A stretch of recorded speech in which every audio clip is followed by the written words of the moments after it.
I'm Jacques Dubochet.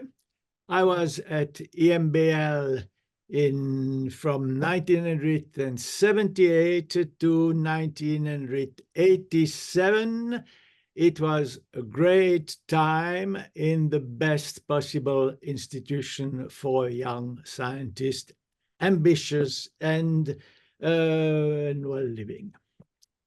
So I arrived at EMBL, Jacques, in 1987, just at the time you were leaving.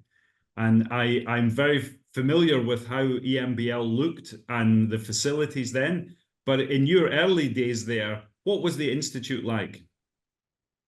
Well, it was the beginning. It was the first thing John Kendrew told me is do your best and collaborate. Voila. And so I did my best, and I could collaborate with great people in an atmosphere of ideal science. And combining the work in the lab, I had a very small group. I was the head of group, which was called Application of Electron Microscopy. How did you first hear about EMBL and who recruited you to? Oh, Kellenberg, my Dr. Vater, who we had a very friendly relationship, which indeed is lasting with his family even now. Kellenberg was one of those who has been in the group of persons who started EMBO and EMBL. The relationship we heard about EMBL very soon, at the very beginning, yes. I suppose as a structural biologist, yes. Obviously Kendrew was an influence. Of course. So, well, Kendrew, you know, Kellenberg for me was what can be said Dr. Vater. Mm-hmm. This means he was friendly, helpful, very close. Kendrew was not that kind of person. At the beginning, I have been for a while president of the staff association. And so we had with Kendrew appointment every Monday at 9. And so I went down to him. We discussed, I expressed my wishes. He, a little bit like De Gaulle, he said, "Je vous ai compris."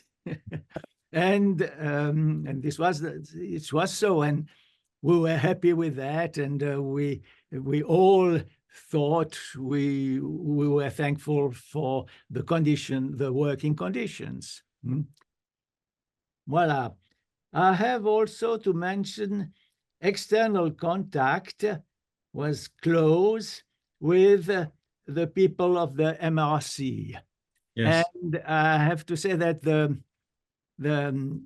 advice of Richard Henderson were very precious to me. Richard Henderson, who got the Nobel Prize at the same time. But I was full of, well, I was close to Nigel Unwin in Cambridge. And we were, you know, we were, in fact, in recent time, this would be in concurrence. We should have been in fight because we were our topic was very close, but nevertheless, it was just friendly. And you see, when we made our famous discovery of vitreous water, which was a surprise for everyone, eh bien, few days later, Nigel sent his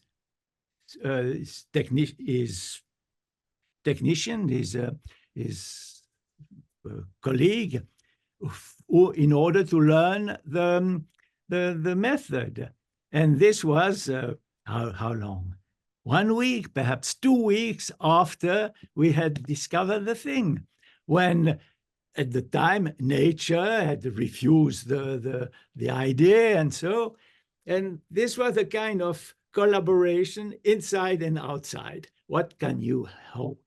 By the way, then I went already at EMBL, when our method became well accepted and people were working with it, I discovered with a bit of horror that already very close to my group, there were people who were fighting hard to be first. And this helped me towards the desire to do more teaching and less hardcore research. And that's how I obtained this position in Lausanne, which was also a perfect position. You know, in being a full-time professor in a good university in Switzerland is also, you have money, you have lab, and you have enormous freedom. Voilà. Yes, freedom is, and the freedom to explore your ideas is something that, again, that many people tell us that they enjoyed in working at EMBL. I also really like your comments, Jacques, and that I've always felt I appreciate research science as a community enterprise rather than a sporting competition. And I think that's something we need to continue to emphasize for the future generation. Oh, yes, yes. Science as a common good. That was the basis of my 3-minute talk in Stockholm at the occasion of the Nobel Prize. Science, the motto, the golden rule of science should be science without conscience is science sans conscience n'est que ruine de l'âme. And this idea is science without putting it in terms of value is just a catastrophe, and is produce only harm. Letting knowledge develop and increase without asking the question, why, where are we going, is wrong and is dangerous, is miserable. At present, I think more than ever, science sans confiance n'est que ruine de l'âme is the motto that should be carried by every scientist. And it's not a philosophical question. It's a matter of surviving. Will our society survive? I believe that at present, on the how we are developing, we are going to the catastrophe. And if we put our knowledge to the wealth for common good, then we could solve. We have the medium, the possibility. But at present, we are not using this possibility. We are going to destroy our civilization. That's unfortunately what I'm deeply concerned on. And how can we address this problem as scientists? How can EMBL, the alumni community, contribute to helping this situation, Jacques? First of all, you think about it. First of all, you are concerned and you know that your research is not in vacuum. Your research is part of the society. And that's a question of un état d'esprit, well, state of mind, and the worldview. Yes, every scientist should accept the worldview of we are fighting, we are working for the common good to the wealth of, to at present, to saving our society.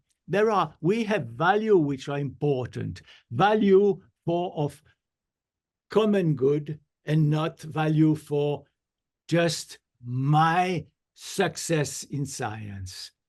One of the political mottos that most impressed me since I worked at EMBL was the President Obama in the USA talking about the audacity of hope. We must be hopeful. Yeah, I don't want to stop. No, there is no option. Either you're a scientist, you learn from nature. So you cannot escape. You cannot just fade and consider that, no, I prefer to sleep. Yes, I prefer to sleep in the morning, but it doesn't work. In fact, hope is a requirement. So, of course, you're famous for winning the Nobel Prize and for your major discovery. Could you just tell us a little bit about how you came, what your discovery was that led to the award of the Nobel Prize, and how you came to make that? Was there a eureka moment, or was it discovered in a different way? I was appointed at EMBL with a project. The project is dealing with water in the electron microscope. Trouble is that electron microscope is working under vacuum, and water evaporates in vacuum. Therefore, 50 years of electron microscopy were based on dry specimen. And dry specimen are certainly not living specimen. So a lot of people, the idea of keeping the water by low temperature, by freezing, was obvious that it's an old story. And by chance, I can say, it was not addressed in electron microscopy in solid scientific approach. And so we knew how to do. The idea was, are we able to cool water without too much damage? And we try everything, trying to cool water in a microwave oven or whatsoever. And we knew very well about 40 years of work by a strange scientist, Louis, from the valleys, from mountain in the valleys, but then in America. And 40 years he worked he tried to develop vitreous water. And he is the main founder of cryobiology, modern cryobiology. But he came to the conclusion that vitrification is impossible for physical reason and thermodynamical reason. And okay, then we try everything. And one day, my colleague, Alistair McDowell, he was technical assistant who later make a PhD with us or with the University of Heidelberg. And he had an idea to change a little bit some movement that we did to cool the specimen and replacing liquid liquid nitrogen by liquid ethane, and he called me to the microscope. What is this? And this was, we didn't know it was a drop of something, vitreous, not crystallized, and could it be ethane or? And then we decide, oh, we are going to let it warm in the microscope. And there is this famous moment where we let it warm for, say, perhaps 15 minutes. And after 15 minutes, all of a sudden, this drop transforms in a beautiful multicrystalline. The electron microscope is diffractometer also, and so it was obvious this was cubic water. And so if you have a vitreous material who transforms into cubic water, then you knew that you had vitreous water before. And I remember also, we have something great here. And voila, this is, of course, big part of the luck and the happiness of my career. And of course, a great example of the mission for EMBL to support innovation, new science, and then also to disseminate the information and train other people so that science benefits throughout Europe. I regret in some way that the Nobel Prize was not given to an institution, to EMBL, rather than a person. Well, EMBL would deserve, as such, a beautiful Nobel Prize. And you have seen your field that you helped to found really expand tremendously in recent years. What's your feeling? Do you keep up to date with the fantastic advances in cryo-EM that you helped to make possible? No, I didn't. I can't face the progress. Nevertheless, every week I get my own issue of Nature, and you see, just impressive. Now, I don't think that I exaggerate that every week there is about 3 papers based on cryo-electron microscopy. Yes. But science is not set, and there are the speed of progress at my age I can't follow. The AlphaFold, yes. Artificial intelligence progress is, I don't understand what this means. This is it's too rapid for me. As you know, I think this is the 50th anniversary this year of EMBL. Of course. Could you perhaps just very briefly tell us what EMBL means to you? Nature is my only master, and science is the way to approach nature.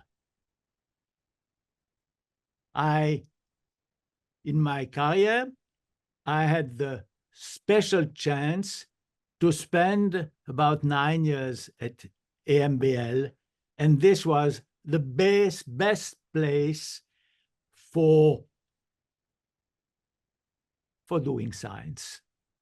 And I'm thankful, and I hope that a lot of people will be able to follow at EMBL and everywhere in the world, from any kind of basis, being pure science or being political and the taking, that we all continue to live the life of scientists with hope for the future.